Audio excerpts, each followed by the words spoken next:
பெண்கள் பாதுகாப்பு வெறும் வாய் முழக்கமா? தாவேகா நிர்வாகிகள் மீதான பாலியல் அக்கிரமங்களுக்கு தமிழ்நாடு சுன்னத் ஜமாத் TNSJ கடும் கண்டனம் தெரிவித்துள்ளது. தூய்மையான தமிழகம், பெண்களுக்கு பாதுகாப்பு என மேடைதோறும் முழங்கும் தமிழக வெற்றிக் கழகத்தின் உண்மை முகம் அதன் நிர்வாகிகள் மீதான அடுத்தடுத்த பாலியல் புகார்கள் மூலம் அம்பலமாகியுள்ளது. இதனை தமிழ்நாடு சுன்னத் ஜமாத் மாநில பொதுச் செயலாளர் ஜனாப் அக்ரம் கான் மிக வன்மையாக கண்டிக்கிறார். ஆட்சிக்கு வரும் முன்பே இத்தனை பாலியல் வழக்குகளா? இன்னும் ஆட்சிக்கட்டிலில் அமரவே இல்லை. அதற்குள்ளாகவே அந்த கட்சி நிர்வாகிகள் மீது அடுத்தடுத்து பாலியல் வன்கொடுமை வழக்குகள் வருவது அதிர்ச்சி அளிக்கிறது. இதை பார்க்கும்போது வரும் காலத்தில் உங்கள் கட்சியில் உள்ள குற்றவாளிகளின் எண்ணிக்கைதான் அதிகமாக போகிறது என்பது தெளிவாக தெரிகிறது. தன் கட்சி பெண் நிர்வாகிகளுக்கே பாதுகாப்பு அளிக்க துப்பில்லாத இவர்கள் தமிழக பெண்களுக்கு எப்படி பாதுகாப்பு அளிப்பார்கள்? காசிமேடு பாம்பு தினேஷின் கொடூர செயல்.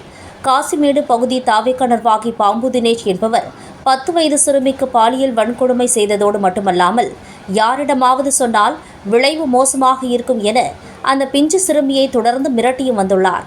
அந்த சிறுமி பயந்து போய் அழுது கொண்டே தன் தாயாரிடம் நடந்தவற்றை சொல்லிய பிறகுதான் இந்த புகாரே வெளிச்சத்திற்கு வந்துள்ளது.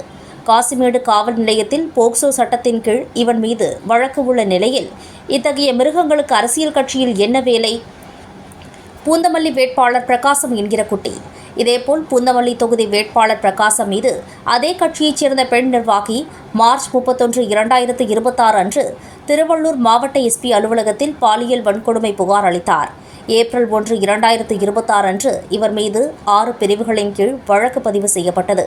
ஒரு பெண்ணின் கண்ணீருக்கு மதிப்பளிக்க தெரியாத இவரை போன்றவர்களுக்கு சட்டமன்ற சீட் வழங்கியது கண்டிக்கத்தக்கது.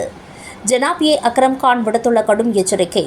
பெண்களும் குழந்தைகளும் இன்று உங்கள் ஆட்சியில் இருக்கும் இதுபோன்ற மிருகங்களிடம் இருந்து தங்களை பாதுகாத்துக் கொள்ள வேண்டிய நிலையில் இருப்பது வேதனைக்குரியது. குரங்கு கையில் பூமாலை கிடைத்த கதையாக நிர்வாக திறமையற்றவர்களின் கையில் அதிகாரம் போனால் அது பெண்களுக்கு பெருகும் ஆபத்தையே விளைவிக்கும். இதுபோன்ற மிருகங்களிடம் இருந்து பெண்களையும் குழந்தைகளையும் பாதுகாக்க வேண்டிய கட்டாயம் இன்று தமிழகத்திற்கு ஏற்பட்டுள்ளது. பெண்கள் பாதுகாப்பை பற்றி பேசும் விஜய் அவர்களே, உங்கள் கட்சி வேட்பாளரே பாலியல் வன்கொடுமை புகாரில் சிக்கி ஜாமீனில் வெளிவரும்போது அதற்கு நீங்கள் சொல்லும் பதில் என்ன? இதுதான் நீங்கள் படைக்கப் போகும் தூய்மையான தமிழகமா என கேள்வி எழுப்பியுள்ளார். எனவே தவறு செய்தவர்கள் யாராக இருந்தாலும் தண்டிக்கப்பட வேண்டும்.